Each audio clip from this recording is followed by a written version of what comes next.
For those who are new to my channel, I don't make it a secret that I'm not a big fan of Xbox right now as a brand. However, that's only for the console side. On the game side of Xbox with Xbox Studios, there's actually quite a lot of really cool games that they're working on that I'm really interested in. And for that, here's my list of top 5 Xbox games I can't wait to play on the PS5.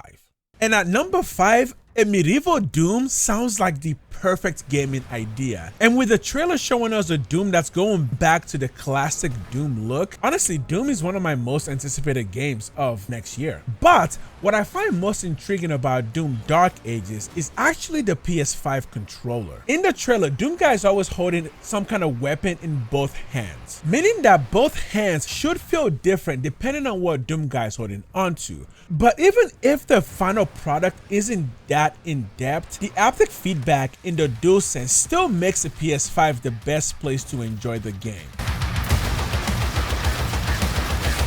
At number 4, we have South of Midnight, and this game looks incredible. But here's my worry, and I know some of you are already thinking, wait, this game is not announced for the PS5 yet. And you're right, the game has not been announced for the PS5 yet. But that's just my worry. I don't think this is the kind of game that would perform very well on the Xbox, because I don't think this is the type of game that Xbox players want to play.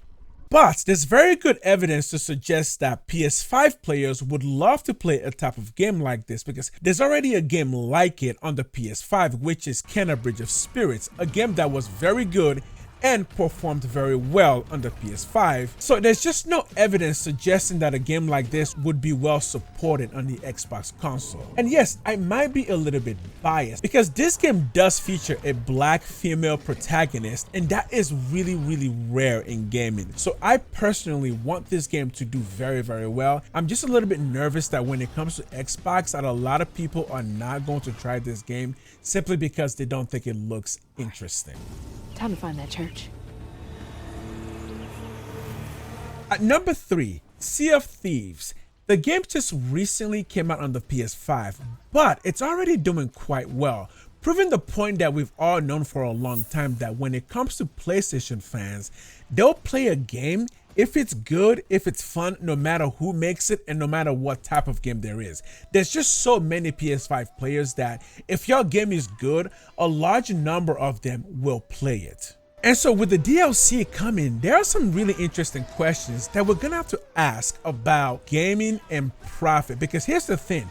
Microsoft has been claiming that everything is fine with Game Pass, even though it's pretty clear that Game Pass is not doing what they thought it was going to do. And with a game like Sea of Thieves doing well on PlayStation, the question becomes, does the game generate more profit from the PS5? Because if that's the case, that means that we are going to see a lot more Xbox games go to the PS5. Expedition 33. And yes, I know, the game is already announced for the PS5 because it's not an Xbox exclusive and it's not made by Xbox. But the question here is the question of Game Pass. Look, the thing is this, I know that a lot of people don't feel the way that I do, but we also need to acknowledge that a lot of people do feel the way that I feel, which is that whenever I hear a game going on Game Pass, my first question is, why? Like, does that mean there's something wrong with the game? Look, I don't want to sound unfair to Xbox, but we do need to acknowledge that Game Pass is not doing well, or at least it's not doing as well as they thought that it would. And yes, I know people have the comeback of, well, I have Game Pass and I have Game Pass. Yes, I know you have Game Pass, but the point is that not enough people have Game Pass, and not enough people like me who game on everything except for Xbox, simply because I'm just not buying whatever they're selling. When a game like Expedition 33 comes to Xbox, my honest first question is, what's wrong with the game, and why would the developers be willing to take Xbox money rather than just giving their games straight to the gamer and letting us judge for ourselves if the game is good or not? Again, I'm sorry if that sounds really unfair to Xbox. I know it does. It's just the reality of the fact. And yeah, until Xbox starts to deliver on a lot of the promises they've made to gamers, I'm just not going to see Game Pass as a viable option. And at number 1, we have Fable. Why? Because Xbox players don't have a good sense of humor. No, honestly, that's not why. But Fable is particularly important. You see, when Xbox came out with Game Pass, the whole point was supposed to be that would lead to players getting games like Fable on a consistent basis.